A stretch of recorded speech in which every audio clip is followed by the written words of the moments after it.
No livro de Daniel, no capítulo 12, do versículo 1 até o versículo 10, existe um relato que começa dizendo assim: e naquele tempo, que tempo seria aquele tempo? Seria o tempo do fim. Naquele tempo acontecerá tal e tal coisa. Agora eu quero ler apenas o último versículo e vou pedir que você leia essa passagem toda aí em casa, porque ela está ligada a muitos acontecimentos que tem no livro de Apocalipse. Mas eu não vou ter tempo para falar de tudo que está escrito aqui nesse capítulo. Eu só vou falar do versículo 10. Então eu peço que você leia em casa, né? Se desperte e leia a palavra de Deus para que você tenha condições de discernir o que está acontecendo. O versículo 10 ele diz assim: muitos serão purificados e embranquecidos e provados, mas os ímpios procederão impiamente. E nenhum dos ímpios entenderá, mas os sábios entenderão. O que é que o anjo está falando com Daniel? E ele termina dizendo assim: e muitos serão purificados. Como assim? E quando isso? E naquele tempo de grande tribulação e de grande aflição que haverá sobre a terra, muitos serão purificados, embranquecidos e provados, né? Mas nenhum dos ímpios entenderá. Os ímpios não entenderão e por isso eles procederão impiamente. Mas os sábios entenderão o que estará, no caso, acontecendo. Ímpio quer dizer incrédulo, né? Então aqueles que não têm fé em Deus, eles continuarão com seus pensamentos, com suas conjecturas, achando desculpa para tudo que está acontecendo. Afinal de contas, hoje eu vou falar de vários acontecimentos, porque eu passei a semana inteira assistindo, por exemplo, no YouTube, as enchentes na Europa, né, que devastou a Alemanha com muitos mortos, muitos desaparecidos. Alemanha, Bélgica, Itália, França, Inglaterra, né, e muitos países que foram duramente castigados com chuvas torrenciais. Muitas famílias perderam suas vidas, né, e muita tragédia. Como na Alemanha, eles consideram esta a maior tragédia do século, sendo superada apenas pela Segunda Guerra Mundial. Para você ver a extensão, né, da destruição que essas cheias, essas enchentes, né, chuvas torrenciais que caíram sobre a Europa, para você ver a extensão do prejuízo e da destruição que foi causada naquele lugar. E, além disso, por exemplo, na China, houve uma coisa assim tão terrível quanto o tsunami do Japão. Aquele tsunami que houve no Japão, que não me lembro mais, acho que foi em 2015. Não sei mais, não me lembro mais o ano, mas houve uma coisa assim, olha, metrô enchendo de água, pessoas que ficaram presas dentro do metrô e ali morreram. Muitas pessoas tentaram sair, carros, uma multidão. Claro, você não verá muitas dessas imagens, porque na China a imprensa é controlada. Então, o que a gente consegue ver é gravações de celulares e de pessoas comuns que fazem essas gravações e largam na internet. Mas aquilo que o governo chinês consegue tirar, ele vai lá e tira. Então eu fiquei vendo todas essas destruições na China, na Itália, na França, enfim, em toda a Europa. Fiquei sabendo de um incêndio, apenas um, né, que está vendo na Califórnia, que já faz quase um mês, que ninguém consegue apagar esse incêndio. Mas não é só lá, tem incêndio na Austrália, tem incêndio em outros lugares aí, calor extraordinário no Canadá. Porém, todas estas coisas que estão acontecendo é algo que fortalece muito a agenda daqueles que querem dominar o mundo pelo medo, pela escravidão das pessoas.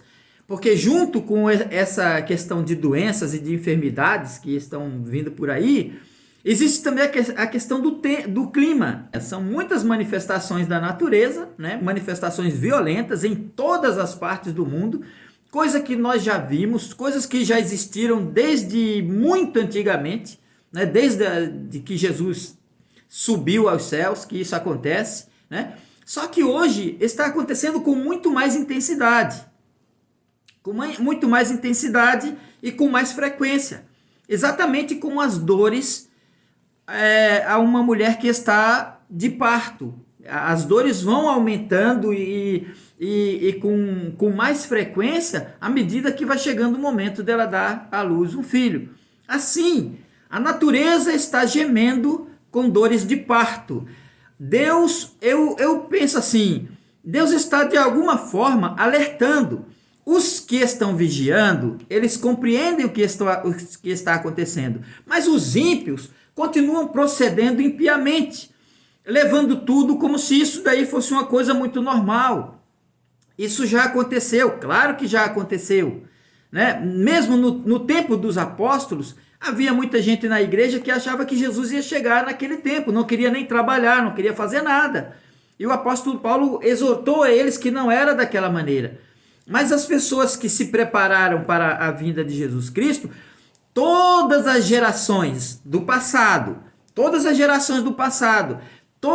elas viram alguma manifestação da vinda de Jesus Cristo. E por isso elas se prepararam, e por isso elas morreram, elas foram recolhidas por Deus e alcançaram salvação. Aqueles que não se prepararam disseram assim, viu? Não acabou o mundo não acabou, e esses tolos aí dizendo que o mundo ia acabar, e não acabou coisa nenhuma, ele continua. Essas pessoas incrédulas também morreram, mas obviamente não alcançaram a salvação. Porque quando eu era criança e com 13 anos de idade, eu morava na cidade do Gama, no Distrito Federal, e meu pai comprou a primeira televisão quando eu tinha 13 anos de idade. E eu era muito crente, eu lia muito a Bíblia, eu orava, eu chorava.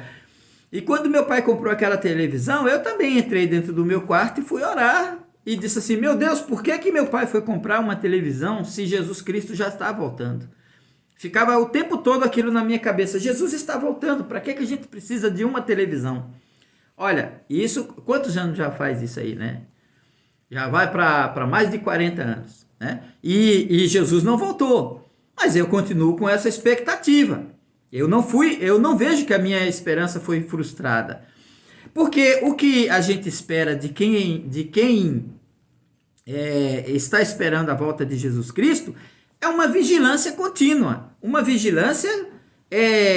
contínua, né? Em todo tempo, vigiando em todo tempo, porque nesse meio tempo eu poderia ter morrido, poderia ter partido, mas eu não teria perdido a minha esperança da minha salvação. E outra coisa, quando eu era criança também, adolescente, e morava na cidade de São Paulo, isso daí era o que eu queria falar para você de mais importante. Quando saiu na televisão a moda que os homens vestiriam saia, eu fiquei abalado. Eu não me lembro na minha mocidade, eu ter ficado tão abalado, né? Eu era adolescente na cidade de São Paulo, né? E eu devia ter uns 15, 16 anos por ali. E eu fiquei apavorado. Meu Deus, como é que os homens agora vão usar saia? Eu fiquei abalado com aquela notícia, porque talvez se passava pela minha cabeça que os homens seriam obrigados a usar saia. E mesmo que não fosse obrigado, eu seria obrigado a conviver com homens que usariam saia. E fiquei muito apavorado. Esta moda de homem usar saia já foi lançada várias vezes, mas ela nunca pegou, ela nunca deu certo, né? Felizmente nunca deu certo, né? Para quem quer se vestir de mulher, não precisa fazer disso uma moda para os homens. Agora, o que anda me abalando, o que me deixa hoje abalado, e que as pessoas não estão se importando, são as notícias que vêm do próprio governo. Muitos ainda nem sequer ouviram falar e não sabem. E se sabem, estão fazendo de conta que não sabem.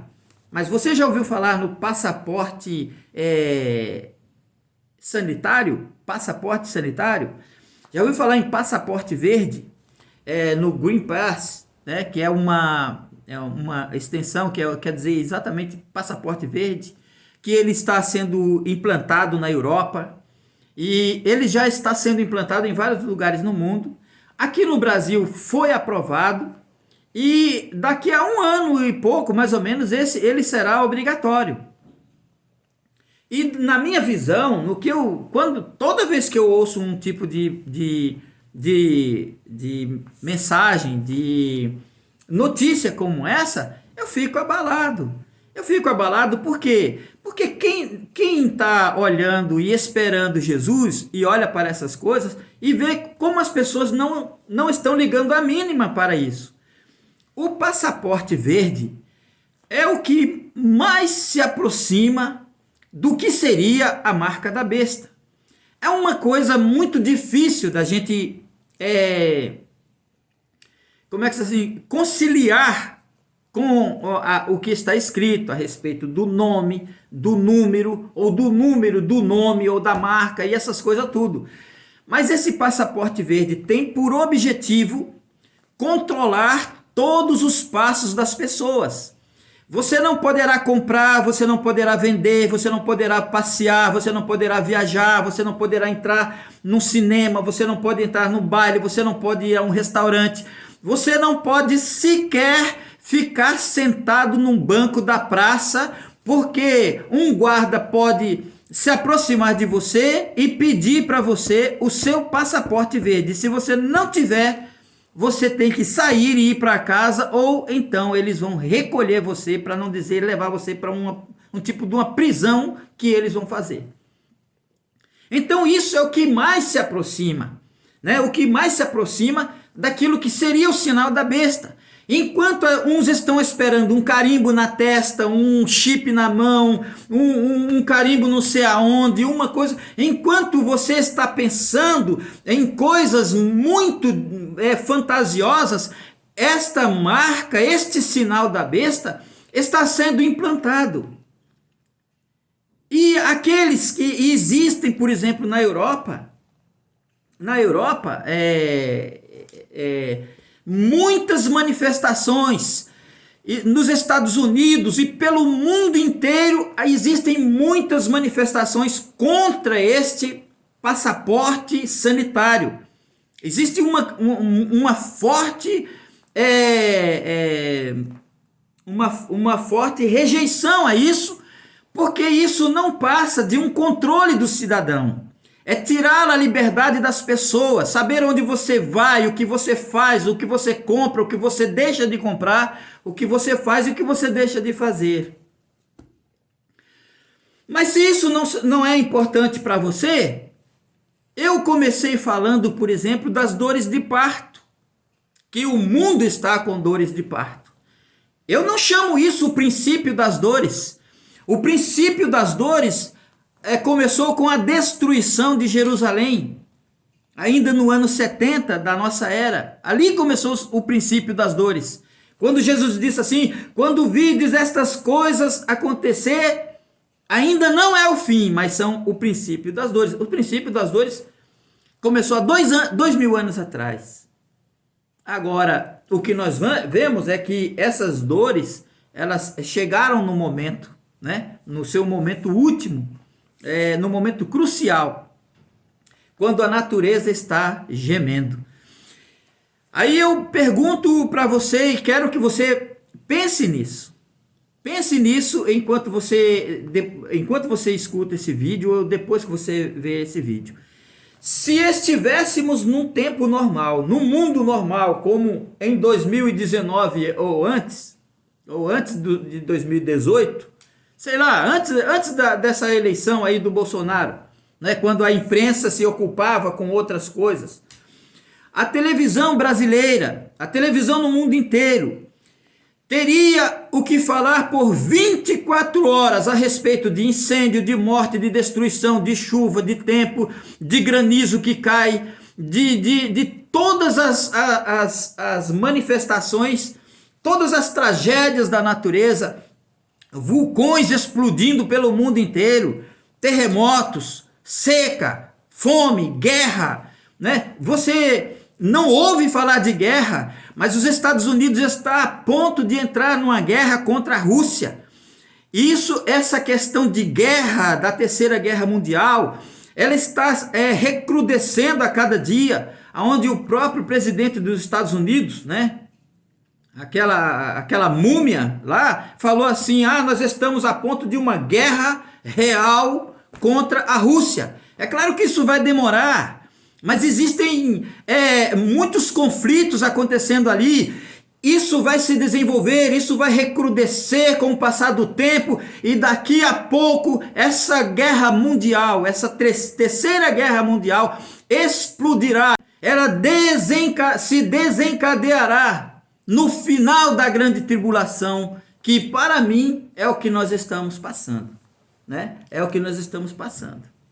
Então a mídia, a televisão, teria muito o que falar a respeito disso aí, de passar, de estar passando essas notícias diariamente. Teria 24 horas por dia, tem assunto para isso. Porém, o que a gente vê é 24 horas falando de coronavírus, e de vacina, e de variante Delta, e de não sei o que, 24 horas por dia, toda a mídia falando desta doença, desta pandemia, e toda a perversidade no coração dos homens pegando carona nesta pandemia, para escravizar os homens, para afastá-los de Deus, para torná-los piores do que o que são, e para esquecer que o mundo está acabando, que Jesus Cristo está voltando, e Ele está voltando para julgar o mundo com justiça, julgará os povos com equidade. Deus, eu quero viver, eu tenho dito: Senhor, eu quero viver para contemplar tua justiça, eu quero ver o teu braço estendido, eu quero ver tuas mãos desnudas, Senhor, para operar justiça e juízo na face da terra, para fazer justiça ao órfão, para fazer justiça à viúva, para fazer justiça àqueles que são escravizados, aos inocentes que estão morrendo, e para fazer virar pó os inimigos de Deus. Os inimigos do Senhor serão esmagados, se tornarão pó e cinza debaixo dos nossos pés e dos pés do Senhor. E o fumo do seu tormento subirá para todo sempre, e Deus será glorificado. Eu quero viver para ver esta manifestação gloriosa do meu Criador. Eu quero viver para ver esta manifestação gloriosa de Jesus Cristo, enquanto os ímpios continuam procedendo impiamente, com incredulidade, com maldade, com perversidade, entregando o seu coração ao entretenimento, a leviandade e a loucura.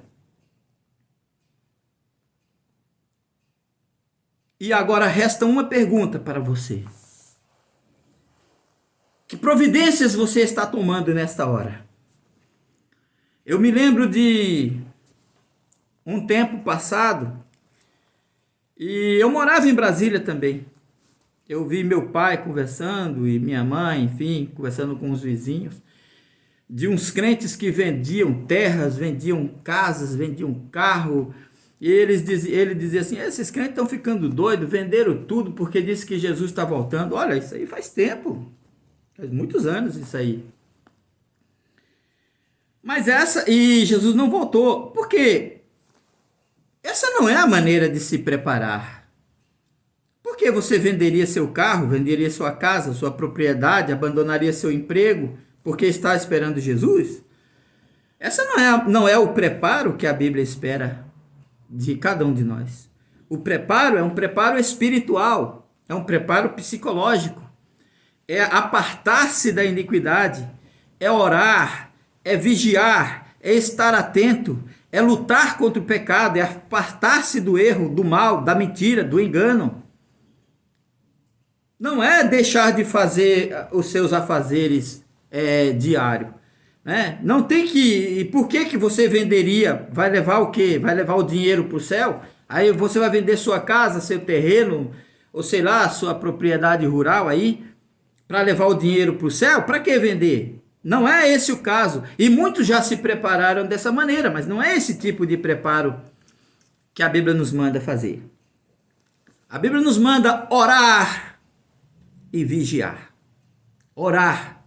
É isso que nós temos que fazer. Orar, nos humilhar, pedir misericórdia, pedir perdão a Deus, consertar nossas vidas, desfazer os nossos pecados pela prática da justiça, para que finalmente possamos escapar à destruição que certamente virá e não tardará.